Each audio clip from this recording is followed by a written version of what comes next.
Hello students, अब periodic classification chapter में हम टॉपिक लेंगे पीरियोडिक टेबल लॉन्ग फॉर्म या पीरियोडिक टेबल एक्सटेंडेड फॉर्म। इस पीरियोडिक टेबल को ही हम आधुनिक आवर्त सारणी भी कहते हैं, जिसको आधुनिक आवर्त सारणी या दीर्घाकार आवर्त सारणी या प्रवर्धित आवर्त सारणी भी कहते हैं। ठीक है, तो जो सबसे ज़्यादा प्रमाणिक आवर्त सारणी है वो यही है, पीरियोडिक टेबल लॉन्ग फॉर्म यानी दीर्घाकार आवर्त सारणी या आधुनिक आवर्त सारणी या प्रवर्धित आवर्त सारणी। ठीक है, तो इस आवर्त सारणी को बनाने में बहुत सी चीज़ों का योगदान रहा, जैसे कि साइंटिस्ट रॉन्ग, वर्नर और बरी, इन लोगों ने इस आवर्त सारणी को बनाने के लिए इलेक्ट्रॉनिक विन्यास की सहायता ली। कहने का मतलब है तत्वों के इलेक्ट्रॉनिक विन्यास के बढ़ते क्रम में इसको व्यवस्थित किया और समान इलेक्ट्रॉनिक विन्यास वाले तत्वों को वर्गीकृत किया, जिससे आवर्त सारणी बनके तैयार हुई। तो उस आवर्त सारणी आधुनिक आवर्त सारणी बनी। इस आवर्त सारणी को हम बोहर की आवर्त सारणी भी कहते हैं, क्योंकि इस आवर्त सारणी का जो वर्गीकरण है, तो जो बोहर ने अपने परमाणु मॉडल में इलेक्ट्रॉनों का जो वितरण समझाया था, उसी वितरण को आधार मान के इस आवर्त सारणी की संरचना बनाई गई है। तो इसको बोहर की आवर्त सारणी भी कहते हैं। ये जो आवर्त सारणी है आधुनिक आवर्त सारणी, तो ये तत्वों के परमाणु क्रमांकों के बढ़ते क्रम में भी व्यवस्थित है, इलेक्ट्रॉनिक विन्यास के आधार पर भी व्यवस्थित है और तत्वों के परमाणु क्रमांकों के बढ़ते क्रम में भी व्यवस्थित है। तो इसको हम मोजले के नियम पर भी आधारित इस सारणी को कह सकते हैं कि ये सारणी इलेक्ट्रॉनिक विन्यास पर आधारित है, या फिर मोजले के नियम पर भी ये आवर्त सारणी आधारित है। मोजले ने बताया था कि जो तत्व का मूल गुण होता है वो परमाणु क्रमांक होता है, ना कि परमाणु भार। अर्थात तत्वों के जो भौतिक और रासायनिक गुण हैं वो तत्वों के परमाणु क्रमांक के आवर्ती फलन होते। तो इसमें परमाणु क्रमांकों को भी परमाणु क्रमांकों के बढ़ते क्रम में तत्वों को व्यवस्थित किया गया है इस आवर्त सारणी को। तो ये आधुनिक आवर्त सारणी है। इसको हम मोजले की आवर्त सारणी भी कह सकते हैं, बोहर की आवर्त सारणी भी कहते हैं और मोजले की आवर्त सारणी भी कह सकते हैं, क्योंकि ये मोजले के नियम पर भी आधारित है। तो इस आवर्त सारणी की जो मुख्य विशेषताएं हैं, तो अब हम उन पर चर्चा करते हैं, आधुनिक आवर्त सारणी की मुख्य विशेषताएं। ठीक है, तो ये जो आधुनिक आवर्त सारणी है या modern periodic table of elements long form है, तो ये है भी जैसे जो पूर्व की आवर्त सारणी जो दो हैं, मेंडलीव की मूल आवर्त सारणी और मेंडलीव की संशोधित आवर्त सारणी, तो उन आवर्त सारणियों की बात ये भी दो प्रकार के स्तंभों में विभाजित है। एक तो ऊर्ध्वाधर स्तंभ है और दूसरे क्षैतिज पंक्तियां हैं। तो ये जो आवर्त सारणी वो 18 ऊर्ध्वाधर स्तंभों में विभाजित है। 18 कौन कौन से? ये पहला, ये इस तरह के जो ऊर्ध्वाधर स्तंभ है, ये कितने हैं इस आवर्त सारणी में? टोटल 18 है। 1 2 3 4 5 इस तरह काउंट करेंगे तो ये 18 स्तंभ टोटल है इसमें। तो इन 18 स्तंभों को हम वर्ग या समूह या कुल या परिवार नाम देते हैं। तो इन 18 समूहों को वर्ग या समूह कहते हैं, कुल और परिवार भी इनको कह सकते हैं। तो ये 18 जो ऊर्ध्वाधर लाइनें हैं इनको हम वर्ग या समूह कहते हैं। और यही आवर्त सारणी 7 क्षैतिज पंक्तियों में विभाजित है। ये पहली पंक्ति है, ये दूसरी, फिर ये तीसरी पंक्ति, चौथी पंक्ति, पांचवी, छठी, सातवीं, ये लिखा हुआ है। तो ये जो 7 पंक्तियां हैं, क्षैतिज पंक्तियां, इन 7 पंक्तियों को हम आवर्त कहते हैं। क्या बोलते हैं? पीरियड्स या आवर्त। तो कुल मिला के ये आवर्त सारणी 18 ऊर्ध्वाधर स्तंभों और 7 क्षैतिज पंक्तियों में विभाजित है। ऊर्ध्वाधर स्तंभों को हम वर्ग या समूह कहते हैं, क्षैतिज पंक्तियों को हम आवर्त कहते हैं। पहली विशेषता। दूसरी विशेषता ये है कि ये जो आवर्त सारणी है, तो इसका पहला जो वर्ग है, पहला वर्ग, तो इसमें क्षार धातु तत्व उपस्थित है। हाइड्रोजन को छोड़ के बाकी जो एलिमेंट्स हैं वो क्या है? वो क्षार धातु तत्व हैं। Lithium, sodium, potassium, rubidium, caesium, francium, और जो इसका अंतिम तत्व है वो रेडियोएक्टिव है, लेकिन वो है क्षार धातु।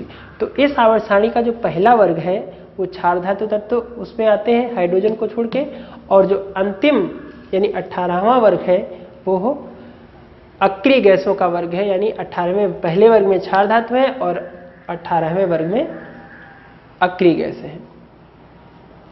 तो कुल मिलाके ये हम कह सकते हैं कि इस आवर्त सारणी का जो प्रत्येक आवर्त है तो वो क्षार धातु से शुरू होता है और जाके अक्रिय गैस पे खत्म होता है। और इसका जो है पहला जो हाइड्रोजन है, पहला आवर्त हाइड्रोजन वो अपवाद है, क्योंकि हाइड्रोजन क्षार धातु नहीं है, हाइड्रोजन क्या है, अधातु है। इस आवर्त सारणी के जो वर्ग हैं, तो पहले की आवर्त सारणी में वर्ग 8 बनाए गए थे, तो उन 8 वर्गों को जो है 2 उपवर्गों में ए और बी में विभाजित किया गया था। तो वो उपवर्ग यहाँ पे पूर्णतः अलग कर लिए गए हैं, और अब यहाँ पे हम नंबर इनका देते हैं 1, 2, 3, 4, 5, 6 से लेके 18 तक। और जो उसमें फर्स्ट ए वर्ग था, सेकंड ए वर्ग था, उसको भी इसमें अलग किया गया है। उसमें कैसे अलग किया गया है, पहले और दूसरे वर्ग को, जो पहला वर्ग है इसको हम फर्स्ट ए कहते हैं, दूसरे को कहते हैं सेकंड ए, फिर जो तीसरा वर्ग है इसको हम थर्ड बी कहते हैं, फिर चौथे को फोर्थ बी, पांचवें को फिफ्थ बी, छठे को सिक्स्थ बी, सातवें को सेवेंथ बी, और 8वें 9वें 10वें जो ग्रुप को पूर्णतया एर्थ ग्रुप कहते हैं। 8वां ग्रुप, 9वां ग्रुप और 10वां ग्रुप, ये तीनों एर्थ ग्रुप में गिने जाते हैं। फिर जो 11वां वर्ग है तो इसको हम फर्स्ट बी कहते हैं, 12वें वर्ग को हम सेकेंड बी कहते हैं, और जो 13वां वर्ग है वो फिर से थर्ड ए आ जाता है। 13वें वर्ग को क्या कहेंगे, थर्ड ए, 14वें वर्ग को फोर्थ ए, 15वें वर्ग को फिफ्थ ए, और 16वें वर्ग को सेवेंथ ए, 17वें वर्ग को 16वें वर्ग को सिक्स्थ है, 17वें वर्ग को सेवेंथ है, और जो 18वां वर्ग है उसको शून्य ग्रुप या जीरो वर्ग भी कहते हैं। तो इस तरह से जो फर्स्ट सेकंड है उनको अलग कर दिया गया है। और ये बात हो गई आवर्तों की, बात हो गई कि आवर्त 7 है, और पहला जो वर्ग है तो उसमें क्षार धातु उपस्थित होते हैं, यानी प्रत्येक आवर्त क्षार धातु से शुरू होके और अक्रिय गैस पे खत्म होता है, इसके बीच में एलिमेंट होते हैं। इसकी फिर कुछ खास बातें हैं। क्या खास बातें हैं उसको देखते हैं। इसके जो आवर्त है, पहला आवर्त है, तो पहले आवर्त में कुल इसमें 2 तत्व होते हैं। कितने तत्व होते हैं, 2 तत्व होते हैं। दूसरे आवर्त में कुल कितने तत्व होते हैं, दूसरे आवर्त में कुल 8 तत्व होते हैं, और तीसरे आवर्त में भी 8 तत्व होते हैं। इनको आप काउंट कर सकते हैं, 1 2 3 4 5 6 7 8, ये हो गए। जो तीसरा चौथा जो वर्ग है तो इसमें कुल 18 तत्व होते हैं। कितने तत्व होते हैं, 18। ऐसे ही 5वें वर्ग में भी 18 तत्व होते हैं, और जो छठा वर्ग होता है इसमें कुल 32 तत्व होते हैं, और 7वें वर्ग में भी 32 तत्व होते हैं। तो कुल मिला के वर्गवार इनकी संख्या बनी, पहले में 2, दूसरे में 8, तीसरे में 8, चौथे में 18, 5वें में 18, छठे में 32, 7वें में 32। तो ये जो 2, 8, 8, 18, 18, 32, 32 ये जो नंबर्स हैं, इन नंबर्स को हम मैजिक नंबर्स कहते हैं। क्या बोलते हैं इन नंबर्स को हम कहते हैं मैजिक नंबर। मैजिक संख्या हम इनको कहते हैं, मैजिक संख्या। मैजिक संख्या मतलब जादुई संख्या है। मैजिक नंबर इनको इसलिए कहा गया था क्योंकि बोहर ने बताया था कि ये किसी परमाणु की पहली कक्षा में 2 हो सकते हैं, दूसरी में 8 अधिकतम रह सकते हैं, तीसरे में भी 8 होते हैं। तो इस तरह से इन तीसरे में 18 होते हैं, लेकिन इन संख्याओं के परमाणु संरचना के आधार पे ही इन संख्याओं को बताया था मैजिक नंबर्स। ठीक है, तो ये हो गई मैजिक संख्याएं। इसके बाद में ये जो आवर्त सारणी है, तो इस आवर्त सारणी में धातुओं और अधातुओं और उपधातुओं को भी अलग कर लिया गया है। कहने का मतलब यहाँ पे आपको एक ये जो है स्ट्रिप दिख रही है, boron, silicon, germanium, arsenic, antimony, tellurium, polonium. ये जो स्ट्रिप आपको दिख रही है, इस स्ट्रिप से जो लेफ्ट के जितने भी एलिमेंट्स हैं, ये एलिमेंट्स ये सभी धातु तत्व होते हैं। क्या तत्व होते हैं, ये कौन से, धातु तत्व होते हैं। और इस स्ट्रिप के जो दाहिने हाथ जितने भी एलिमेंट पड़ते हैं, ये एलिमेंट अधातु तत्व होते हैं। कौन से, अधातु तत्व। तो फिर जो स्ट्रिप में जो एलिमेंट है वो एलिमेंट क्या कहलाते हैं, ये एलिमेंट्स उपधातुएं कहलाते हैं, अर्थात इनमें धातुओं और अधातुओं दोनों के गुण पाए जाते हैं। तो ये बोरान, सिलिकॉन, और जर्मेनियम, आर्सेनिक, एंटीमनी, टेल्लुरियम, पोलोनियम, ये सब क्या है, ये उप धातुएं हैं। ठीक है, तो इस आवर्त सारणी में धातुओं, अधातुओं और उप धातुओं को भी अलग कर लिया गया है। एक तो इसकी ये भी विशेषता हो गई। इसकी जो अगली विशेषता है वो क्या है, वो इसकी इस आवर्त सारणी को खंडवार भी अलग कर लिया गया है कि जो पहले दो वर्ग हैं, फर्स्ट ए और सेकेंड ए, यानी ग्रुप 1 और 2, इन दोनों ग्रुपों को हम कहते हैं एस ब्लॉक। क्या इनको हम बोलते हैं, इनको हम कहते हैं एस ब्लॉक, ये एस खंड है।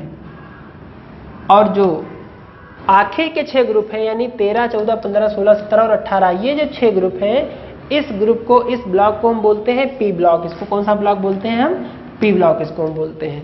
इसके बाद जो एस और पी ब्लॉक के बीच के जो 10 वर्ग हैं, यानी 3, 4, 5, 6, 7, 8, 9, 10, 11, 12, ये जो 10 वर्ग हैं, इन 10 वर्गों को मिला के हम कहते हैं ये सब डी ब्लॉक के तत्व हैं। कौन से तत्व हैं, ये डी ब्लॉक तत्व हैं।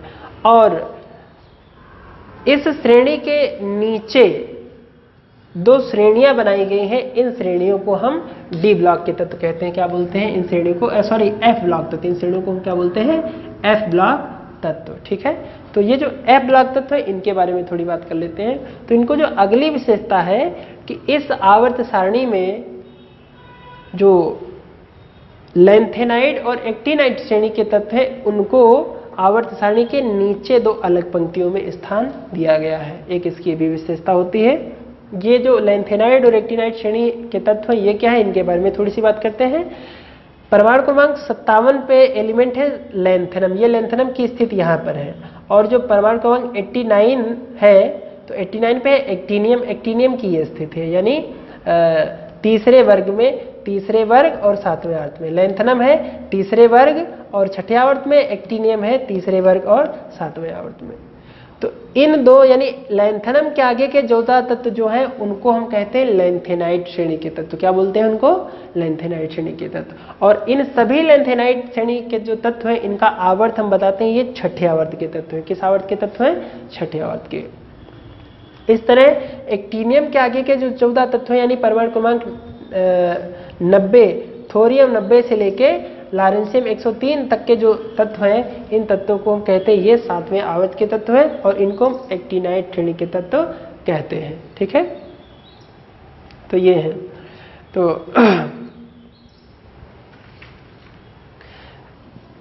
तो ये आवर्त 6 और 7 के जो लैंथेनम के आगे के 14 तत्व और एक्टिनियम के आगे के 14 तत्व, ये 28 तत्व एफ ब्लॉक के तत्व कहलाते हैं। और इनकी काउंटिंग 6ठे आवर्त में ही, लैंथेनाइड्स की काउंटिंग 6ठे आवर्त में और एक्टिनाइड्स की काउंटिंग 7वें आवर्त में होती है। ठीक है, तो ये हो गए। इसके बाद इनको वर्ग वाइज कुछ हम कहते हैं, उनके नाम आप जान लीजिए क्या इनको हम कहते हैं। जो पहले वर्ग के तत्व हैं, इनको हम कहते हैं क्षार धातु तत्व। इनको क्या बोलते हैं, क्षार धातु ने एल्केलाइन एलिमेंट्स। और दूसरे जो वर्ग के हैं, इनको हम कहते हैं क्षारीय मृदा धातु तत्व, यानी एल्केलाइन अर्थ मेटल्स, इनको हम कहते हैं। वर्ग जो आखिर से आइए, जो वर्ग 18 के तत्व हैं, तो इनको हम अक्रिय गैस तत्व या निष्क्रिय गैस तत्व या उत्कृष्ट गैसें भी इनको हम कहते हैं, जो अक्रिय गैसें हैं। और फिर जो 17 वर्ग के 17 के तत्व हैं, fluorine, chlorine, bromine, iodine, astatine, tennessine, इन तत्वों को हम हैलोजन तत्व कहते हैं। क्या कहते हैं, हैलोजन तत्व। फिर 17 के बाद में आइए 16, जो वर्ग 16 के तत्व हैं, ऑक्सीजन, सल्फर, सेलेनियम, टेल्लुरियम, पोलोनियम और लिबरमोरियम, तो इन तत्वों को हम चैल्कोजन तत्व कहते हैं। क्या बोलते हैं इनको, चैल्कोजन तत्व। और जो नाइट्रोजन परिवार के तत्व है, nitrogen, phosphorus, arsenic, antimony, bismuth और ये है मॉस्कोवियम, तो इन तत्वों को हम नाइट्रोजन परिवार के तत्व या नेक्टोजन्स भी कहते हैं। ठीक है, और बाकी ये 14 वर्ग 14 है, इस कार्बन परिवार के तत्व, और ये बोरान परिवार के तत्व, इनको हम ऑक्सीजन परिवार के तत्व, और फ्लोरीन परिवार के तत्व, इनको हाइड्रोजन परिवार के तत्व कह सकते हैं। जो बीच के 10 वर्ग हैं, तो इसमें सब जो तत्व है, इन तत्वों को हम संक्रमण धातुएं कहते हैं। क्या बोलते हैं, संक्रमण धातुएं। तो जो संक्रमण धातुएं हैं, वो 4 श्रेणियों में विभाजित है। उन श्रेणियों को हम संक्रमण श्रेणियां कहते हैं। तो पहली संक्रमण श्रेणी क्या है? स्कैंडियम 21 से लेकर जिंक 30 तक की जो सीरीज बनती है, इस सीरीज को हम कहते हैं प्रथम संक्रमण श्रेणी। दूसरी इट्रियम 39 से लेके कैडमियम 48 तक की जो सीरीज है, इस सीरीज को हम कहते हैं द्वितीय संक्रमण श्रेणी। और इनका दूसरा नाम है, पहली संक्रमण श्रेणी का 3D श्रेणी, दूसरी का नाम है 4D श्रेणी, फिर इसका 5D श्रेणी, इसकी 6D श्रेणी, ऐसे इनको हम कह सकते हैं। तो ये प्रथम संक्रमण श्रेणी, ये द्वितीय संक्रमण श्रेणी। तृतीय संक्रमण श्रेणी कहाँ से शुरू होती है उसको देखिए। तृतीय संक्रमण श्रेणी में लैंथनम 57, लैंथनम और हैफनियम 72 से लेके मरकरी 80 तक के एलिमेंट तृतीय संक्रमण श्रेणी के तत्व हैं। फिर चतुर्थ संक्रमण श्रेणी के तत्व कौन है? एक्टिनियम 89 और उसके बाद फिर रदरफोर्डियम 104 से लेके कॉपरनीशियम 112 तक के जो तत्व हैं, ये तत्व क्या कहलाते हैं? ये 4D नहीं, चतुर्थ संक्रमण श्रेणी के तत्व कहलाते हैं। तो ये 3D श्रेणी, ये 4D श्रेणी, ये 5D श्रेणी और ये 6D श्रेणी के तत्व भी इनको हम कह सकते हैं। और इधर ये 4F श्रेणी के तत्व और इनको हम 5F श्रेणी के तत्व या लेंथेनाइड सीरीज के तत्व या इनको एक्टिनाइड श्रेणी के तत्व भी इनको हम कहते हैं। तो ये है इनका क्लासिफिकेशन। तो इस आवर्त सारणी की ये कुछ विशेषताएं हो गई जिनको आप पॉइंट वाइज लिख सकते हैं। और इसके बाद में इस आवर्त सारणी के द्वारा जो मेंडलीव की संशोधित आवर्त सारणी है, उसके भी बहुत सी जो है दोषों का निराकरण हो जाता है। जिसे समान गुण वाले जो तत्व हैं, अब उनमें सब अलग हो जाता है। इसमें सम श्रेणियां और विषम श्रेणियां जो मेंडलीव की आवर्त सारणी में थी वो अलग हो गई हैं। इसमें जो ग्रुप है, फर्स्ट ए सेकेंड ए एक ग्रुप में रखे थे वो अलग हो गए। कहने का मतलब इसमें समान गुणों वाले जो तत्व है अलग अलग ग्रुप में रखे थे उनको अलग कर लिया गया है। जो असमान गुण वाले तत्व एक ही ग्रुप में रखे थे उनको अलग कर लिया गया है। सम विषम श्रेणियां भी अलग कर ली गई हैं और अक्रिय गैसों को अलग स्थान मिल गया है। तो इस तरह से ये इस सारणी की जो है कुछ विशिष्ट गुण है। अब इस सारणी के कुछ अभी भी कमियां हैं, उन कमियों पे बात कर लेते हैं। इस सारणी की जो सबसे पहली कमी है वो यही है कि इस आवर्त सारणी में हाइड्रोजन का स्थान जो है अभी भी विवादास्पद है। क्योंकि हाइड्रोजन क्या करता है, इसको पहली क्षार धातु में रखा गया है और यह हैलोजनों से भी क्या करता है, गुणों में समानता दिखाता है। तो हैलोजन के साथ में भी इसको 17 में भी रखा जा सकता है। हालांकि हाइड्रोजन को कुछ वैज्ञानिकों ने इसको आवर्त सारणी से अलग स्थान देने की भी जो है अनुशंसा की है कि हाइड्रोजन को आवर्त सारणी से अलग रखा जाए। यानी पहला जो ग्रुप है तो उसमें क्या किया जाए, उसको लिथियम से शुरू किया जाए। Lithium, sodium, potassium, rubidium, caesium और फ्रांसियम हाइड्रोजन को उसमें से हटा लिया जाए, क्योंकि ये धातु तत्व नहीं बल्कि क्या है, अधातु तत्व। इसके बाद में दूसरा जो है इसका दोष ये है कि इस आवर्त सारणी में भी लेंथेनाइड और एक्टिनाइड श्रेणी के तत्वों को आवर्त सारणी के अंदर स्थान नहीं मिल पाया है। लेंथेनाइड और एक्टिनाइड श्रेणी के तत्व जो हैं वो आवर्त सारणी से अलग रखे हुए हैं। इसकी जो अन्य विशेषता है इलेक्ट्रॉनिक विन्यास पे, चूंकि ये आवर्त सारणी बनी है तो किसी एक वर्ग का इलेक्ट्रॉनिक विन्यास समान होता है। यानी जो फर्स्ट ए ग्रुप है इसका इलेक्ट्रॉनिक विन्यास 1s1 होता है, दूसरे का 1s2 होता है। जो इधर 13वां ग्रुप है इसका सामान्य विन्यास NH2NP1 होता है, इसका NH2NP2, इसका NH2NP3, इसका NH2NP4, इसका NH2NP5 और जो 18वां NH2NP6। तो इनका विन्यास जो है ग्रुप का फिक्स होता है। लेकिन यहाँ पे हम देखते क्या है कि जो दूसरा वर्ग है तो इसका सामान्य विन्यास NH2 होता है और इधर जो हीलियम एलिमेंट है इसका भी इलेक्ट्रॉनिक विन्यास NS2 होता है। तो हीलियम गुण दिखाता है अक्रिय गैस के जैसे और विन्यास दिखाता है क्षार धातुओं के समान। तो इसको विन्यास दिखाता है क्षारीय मृदा धातुओं के समान और गुण दिखाता है अक्रिय गैसों के जैसे। तो इसको क्षारीय मृदा धातुओं के साथ रखा जाए कि अक्रिय गैसों के साथ रखा जाए, इसमें फिर से कंफ्यूजन है। तो ये भी एक इसका दोष है। तो इस तरह से अभी भी और संक्रमण तत्वों में कुछ तत्व ऐसे हैं जिनके गुण समान हैं, वो अलग अलग वर्ग में स्थित हैं। तो ये कुछ इस आवर्त सारणी के दोष भी हैं। तो इन दोषों को निराकरण के लिए फिर और ज़्यादा अनुसंधान की आवश्यकता है और ज़्यादा अध्ययन की आवश्यकता है। तो इस तरह से इस आवर्त सारणी के गुण और दोष हम आसानी से समझ सकते हैं। और जो आधुनिक आवर्त सारणी है उसको यही आवर्त सारणी इसी को हम पढ़ते हैं और इसी के हिसाब से हम तत्वों का अध्ययन करते हैं। तो ये अत्यंत उपयोगी आवर्त सारणी है, इसको आप तैयार कर लीजिए। ठीक है।